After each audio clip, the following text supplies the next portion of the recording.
Hey guys, welcome to the Homestead Show. I'm here today with Doc Jones, and this guy, if you don't know, has an excellent YouTube channel talking about all things tinctures and medicinals and plants and even like all kinds of topics. So I have really enjoyed your work. I really enjoy your channel, and I try to recommend it. I speak a lot about medicinals. I love going out and gathering new plants and learning about what they do. Yep. And your channel's helped me a lot with that. But I want to talk to you today about 5 tinctures that you might recommend to a homestead because spring's coming. Yeah. Summer's coming. Now's the time to be out there maybe looking at plants. What would you recommend for a homestead? For a homestead, well, I would have something for immunity support. Okay. We have a formula called immunity support. I would have a good antiviral formula. Mm-hmm.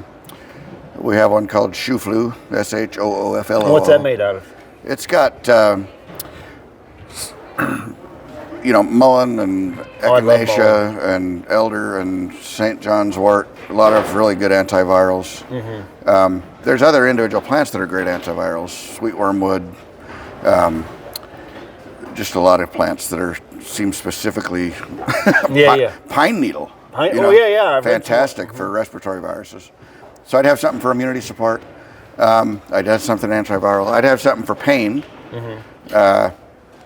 And you can go about that 2 ways. You can do it topically with like hops is the best thing in the world topically as a tincture. I think people think of hops, they always think about beer. They don't really think of it as like a medicinal. No, it binds with pain receptors and is fantastic. And I think it works better topically than it does internally for that issue. Mm-hmm. Just spray it on anything that hurts. It's one of the plants I recommend a lot of homesteaders with animals because it's got a high protein content, so it's a great animal feed. Yep. And my sheep love it. Yeah. Well, it's got some antibiotic properties too, especially for GI stuff. Mm-hmm. And it's sort of calming. You can use it for a bedtime tea or for things like that. But a great plant. Yeah. And then internally, there's plants that are good for inflammation too. Turmeric's really good. Turmeric, burdock, anything that makes your liver work better is good for inflammation. Mm-hmm.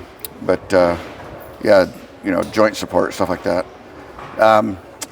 What else? Burdock's really easy to you can learn some of these plants and identify them when they start coming up in the spring and in the summer. Burdock's a pretty easy one to recognize. Really easy, and it grows everywhere. Yeah. The only thing to know about burdock is you want to harvest that.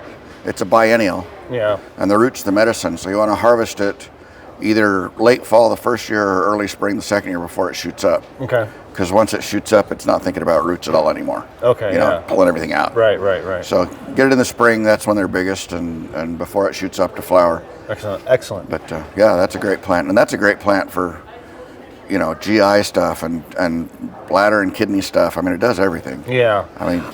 You mentioned mullein, and that's like one of my favorites because I think there's so many things you can use it for, and we've had really good luck with it. Having kids, when they get sick. Yep. Have you ever heard of anyone? And this is something I do.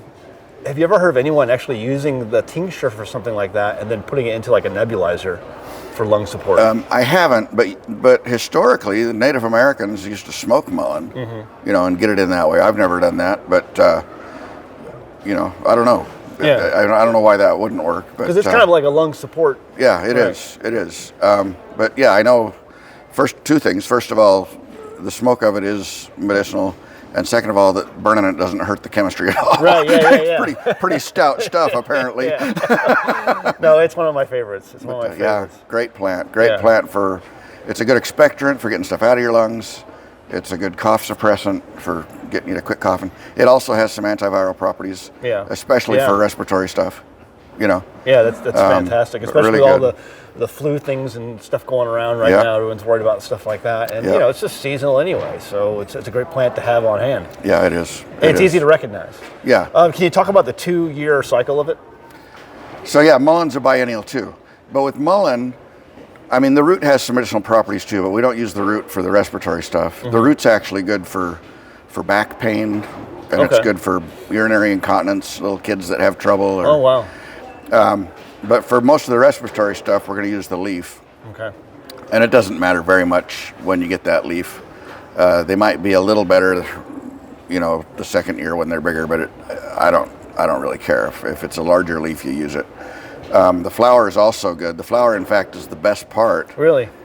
strongest part, but it's a pain in the neck to harvest. Yeah, you kind of pull them off. Yeah, and like, they don't all come on at the same time. And sometimes like you get like they're starting to rot, and some of them are just blooming, and so everybody uses the leaf. Sometimes folks will use the flower for earaches. Yeah, I've heard that. They'll make an infused oil. I've never done that, and to do that, you just fill a jar with flowers and cover it with oil. I made a tincture once. It was the entire plant, the root, the leaf, the flower, and I found a bunch of them. The flowers were all in bloom, so I harvested that year. And I made a tincture, and I did not make it into an oil, but I used it for my son's earache, and it worked just fine. Yeah, it works great. Yeah. I always use onion juice for that.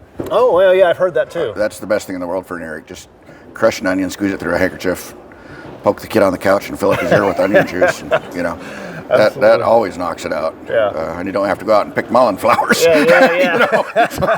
You always got an onion in the fridge. Yeah, usually, absolutely, for sure. Anything else you'd recommend? What else? What else is out there popular? Not popular amongst the mainstream, but popular amongst people like us. I'll tell you another great plant to have around. Two others that I wouldn't want to be without. One is comfrey. Oh, yeah. For healing stuff. It's just extraordinary. I usually see that popping up in the spring, too. Yeah, comfrey's and I'll tell you, there's a sterile hybrid called Russian comfrey. Mm-hmm. They took two species and crossed them, so you get a horse and a donkey, you get a mule that won't cover your whole yard. Right, yeah. So the Russian comfrey's more manageable. Okay. Otherwise, it's a disaster. You'll be up to your waist in comfrey. Yeah. I usually go out and find it in the woods and stuff. Yeah. You find it pretty regular. Yeah, but if you're going to plant it on your place, plant the Russian. Okay. But it's great for healing things. It's also anti-inflammatory. The tincture of comfrey. Yeah. If you put it on a sore shoulder or something, that quits hurting too. Yeah. It's good for gut stuff. It's just a really fantastic plant. It's a good expectorant.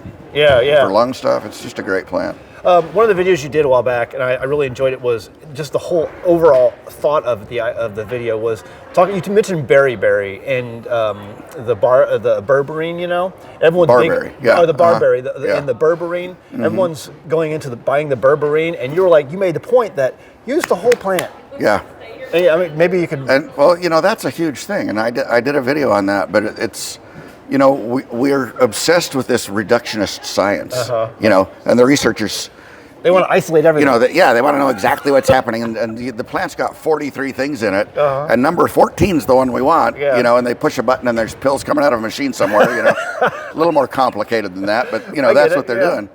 And you're missing all the other things. Yeah, right. God makes these fantastic formulas, these amazing packages, and if you just take one of them, you're missing the 4 that help him do his job, and the 3 that make it so you don't get a bellyache when he's doing his job, and the 2 that help you eliminate it after he does his job. It's a whole package deal, and that, I always say, the bugle's great, but the symphony's amazing. Exactly. Why are we cutting out the whole band? Exactly. I think that was an excellent point, and I think more people should just take hold of that idea and learn about these things. And I think we're living in this Ozempic world where we want and people are going to the berberine and they're trying to get that one thing. And I'm like, guys, you're missing the whole plant. Use the whole thing. And they do it with curcumin, and they do it with everything. There's all kinds of brand new nutraceutical wonders out there that they've just taken one chemical out of a plant that has dozens of amazing medicines in it. Absolutely. So, yeah. Listen, I really appreciate you taking the time. No, I'm happy to do it. It's been fantastic. I know my audience is going to enjoy your channel. You can check them out. There's the website, and Google them, and you'll learn all kinds of great stuff. Yep. All right. Good to talk to you. See you next time in the Homestead. Bye. Have you ever gone to a health food store and seen all those small bottles of probiotics in your cooler section?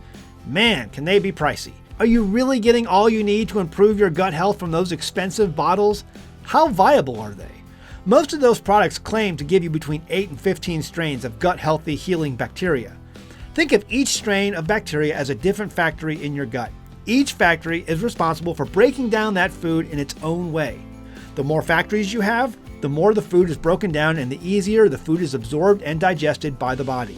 A 2018 study published by the National Library of Medicine shows that one fermented head of cabbage can produce up to 114 strains of beneficial bacteria. That's a lot more food factories than you're getting from that expensive pill bottle. And that's just cabbage. Imagine the probiotics when you add garlic, onions, pepper, and more to that ferment.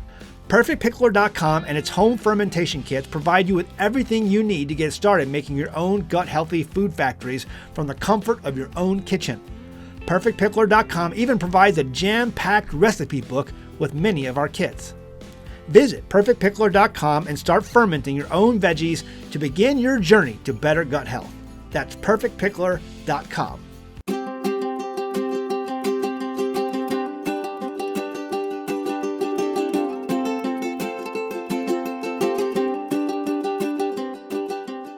Hey guys, did you know you can become a patron of an American Homestead? They get access to private videos, and we send them gifts from the homestead that we make here on the homestead. And we also enter our patrons into special giveaways that are only available to them.